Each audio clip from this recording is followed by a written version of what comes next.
Coba ada jawab. Ada pakai handphone tuh? Itu handphone tersambung dengan internet? Oke, internet itu bagian dari infrastruktur. Ada pakai aplikasi di handphone? Itu bagian dari infrastruktur. Yang kedua adalah suprastruktur. Suprastruktur adalah kebijakan, anggaran, dan lain sebagainya. Dan yang ketiga adalah SDM. Oleh karena itu kenapa kita ada di sini. Membangun infrastruktur dengan dibungkus oleh kebijakan yang luar biasa, tetapi kalau SDM-nya tidak dilatih, percuma. Sama seperti kita bangun jalan, kita kasih mobil, terus orangnya sudah tahu-tahu. Yang ada adalah jalan. Nah, kurang lebih seperti itu. Nah, kondisi itu yang kemudian membuat Kementerian Kominfo bersama dengan kami di sini kolaborasi dipadu-padankan dengan Bapak Ibu sekalian untuk menambah kurang lebih 50 juta orang dalam waktu kurang lebih 4 tahun ini untuk menyelenggarakan pelatihan-pelatihan pendekatan-pendekatan terkait dengan literasi media, literasi digital. Ada yang pernah dapat WA pinjam uang? Tiba-tiba nomor ini dihack. Itu bagian daripada kita yang kurang pengetahuan terkait dengan dunia digital. Kurang lebih seperti itu. Sementara ada Kakak Ivan, ada Kakak Timi, ada Pak Ian juga yang akan memberikan peneguhan-peneguhan terhadap kita dalam bermedia sosial, berada dalam dunia digital, dan kita akan dengar banyak hal, kita akan belajar banyak hal. 50 juta orang yang kita sentuh tentunya adalah hal yang mustahil bagi Kementerian Kominfo berjalan sendiri. Sampai hari ini terregistrasi 5,5 juta orang, artinya baru sekitar 11% dari capaian yang kita harapkan untuk tersentuh literasi digital. Oleh karena itu, apa yang kita hadir hari ini sebagai personal, marilah kita menyampaikan juga pada saudara-saudara kita yang lain agar 50 juta itu bisa tercapai bukan hanya dari kementerian, tetapi dari kita semua yang memiliki tanggung jawab yang sama untuk pembangunan di bangsa ini. Yang berikut perlu kami sampaikan bahwa kita hidup dalam berbagai era, mulai dari era revolusi industri 1 dari mesin uang sampai kedua manufaktur, kemudian ketiga kita masuk pada komputerisasi, dan sampai sekarang kita masuk pada revolusi industri yang keempat, Internet of Things, Artificial Intelligence, dan lain sebagainya. Dan hari ini kita melihat informasi di mana-mana, hampir banyak perusahaan besar yang memecat sampai 30% karyawannya untuk diganti dengan AI atau kecerdasan buatan. Oleh karena itu, Bapak Ibu dan teman-teman sekalian, kita tidak bisa membenci AI, sama seperti COVID kita tidak bisa membenci. Yang kita bisa adalah mempelajari sehingga kita bisa mengelola itu dengan baik. Jangan sampai AI kesekarang kita. Jangan sampai kecerdasan buatan yang dibuat oleh manusia mengalahkan kita yang membuatnya. AI itu hanya terdiri dari 2 komponen utama. Yang pertama regulasi dan yang kedua experience atau pengalaman. Masa kita kalah dari 2 itu sementara kita yang membuatnya? Oleh karena itu di Jepang dan beberapa negara maju sudah menyelenggarakan bukan hanya revolusi industri lagi, tetapi Society 5.0, itu di mana adanya keseimbangan antara tataran mesin dan manusia. Sehingga pada masanya nanti mesin dan manusia bisa bekerja berdampingan, bukan mesin dikalahkan oleh manusia. Hari ini di berbagai tempat, di tol Jakarta, di masuk Lipo, masuk Transmart, itu yang kerja sudah mesin, pakai portal yang naik turun secara otomatis. Itu semua bagian daripada efisiensi dan juga kita sebagai manusia yang punya integritas yang kurang. Sehingga untuk mencapai satu keseimbangan antara robotik dan juga sumber daya manusia, kita membutuhkan integritas yang baik. Di luar daripada itu, Bapak Ibu sekalian, hari ini di Indonesia dari 270 juta orang, kurang lebih 78% dari survei AKI 2023, 78,15% itu pengguna internet Indonesia. Pengguna sosial media dari 215 juta itu 167 sekian juta jiwa, termasuk kita semua di sini pengguna sosial media. 92% dari 167 juta itu menggunakan WhatsApp. Maka WhatsApp sekarang menjadi hal yang sangat potensial. Kalau di dunia nyata dia adalah hal yang tanah yang sangat subur untuk taruh benih. Nah, biasanya benih tumbuh di situ, rumput itu tumbuh di situ. Nah, tugas Kementerian Kominfo dan tugas kita semua yang hadir setelah ini adalah untuk memisahkan mana yang rumput, mana yang baik, sehingga kita bisa pastikan hal yang kita terima kita sampaikan dan masyarakat yang lain bisa tahu mana yang baik, mana yang buruk. Dan sampai dapat gambar di situ, klik ini.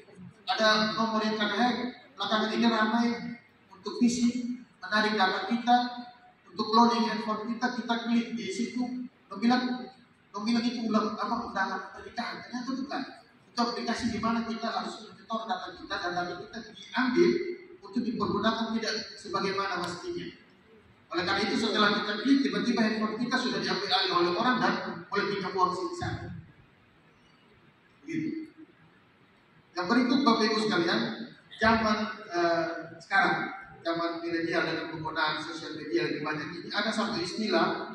Kalau zaman dulu kita dengar ibu kota lebih jahat dari ibu tiri, dan di zaman sekarang ibu jari lebih jahat dari ibu kota. Kebiasaan kita untuk menjustifikasi orang, bully segala macam di sosial media pakai akun palsu itu tidak terkira. Bikin akun palsu kita tidak suka satu kita bully, kasih viral dan lain sebagainya. Bahkan di tataran Republik Indonesia saja ada istilah no viral no justice. Jadi harus viral dulu jadi atensi publik baru kemudian ada keadilan di situ. Itu semua bagian daripada tanda-tanda di mana robot satu waktu kaki sekarang kita. Karena apa? Karena kita mempunyai integritas yang tidak begitu kuat dibanding robot yang mempunyai dua hal. AI yang mempunyai dua hal, regulasi dan pengalaman. Oleh karena itu, terima kasih apresiasi dari kami masyarakat Kota Kupang kepada Kementerian Kominfo Republik Indonesia dengan visi luar biasa satukan negeri supaya dengan kegiatan-kegiatan ini bisa memberikan kita rambu-rambu, bisa memberikan kita tanda mana yang boleh, mana yang tidak boleh. Seperti jalan umum tadi saya bilang, mana yang lampu merah kita harus stop, lampu kuning hati-hati, lampu hijau kita jalan, di depan ada tikungan. Nah, itu tujuan kita hari ini.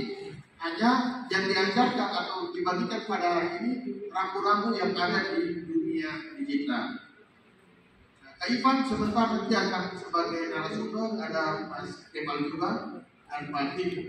Kak Ivan itu seorang event organizer dengan pengalaman yang luar biasa, akan membagikan pengalamannya dia. Pak Tim itu sebagai seorang digital marketer akan membagikan pengalamannya dia juga. Sehingga kita tahu bagaimana bisa dapat uang dari sosial media. Pak ini punya usaha bisa goreng madu. Ada yang coba. Kalau belum sebentar pulang sore kita di malam. Jadi Bapak Ibu dan teman-teman sekalian, kalau hari ini dan besok lusa itu kita mau meningkatkan pendapatan dari apa yang kita buat, itu ini bisa membagikan pengalaman. Mas Kemal juga dengan pengalaman luar biasa akan membagikan segala sesuatu yang dia punya. Kemudian Bapak Yandri dengan pengalaman dan juga pengetahuan sekian lama di Dinas Kominfo, terutama beliau yang sering menekankan kami di kota kabupaten untuk membuat segala sesuatu dengan standar keamanan yang cukup, sehingga data yang kita punya itu tidak bocor kemana-mana untuk dipergunakan dengan bebas dan apabila tidak malas tahu atau tidak bertanggung jawab. Sekali lagi kami memberikan apresiasi untuk Kementerian Kominfo Republik Indonesia. Terima kasih juga buat Bapak Ibu dan teman-teman yang berkesempatan hadir pada hari ini. Kami harapkan untuk kegiatan hari ini bukan hanya menjadi pengetahuan bagi kita saja, tetapi juga menjadi modal bagi kita untuk meningkatkan pendapatan kita, meningkatkan pengetahuan kita, dan juga menjadikan kita sebagai orang yang bisa membagikan informasi-informasi mana yang boleh, mana yang tidak boleh dalam penggunaan sosial media dan kehidupan di dunia digital. Sebagaimana temanya, pentingnya pengetahuan dan kecakapan dalam menggunakan media digital. Kalau menurut Pak Pejabat Wali Kota, dunia digital itu hampir tanpa batas.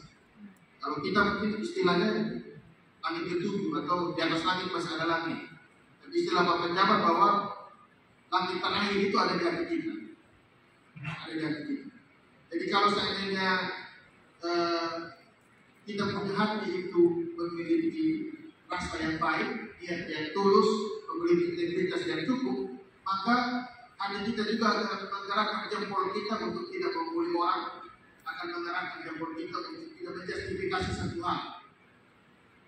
Nah, di sini tempat kita bukan hanya melatih pola pikir kita, tetapi juga melatih hati kita dengan memberikan kepekaan yang lebih. Mana yang perlu, mana yang tidak perlu, mana yang boleh, mana yang tidak boleh.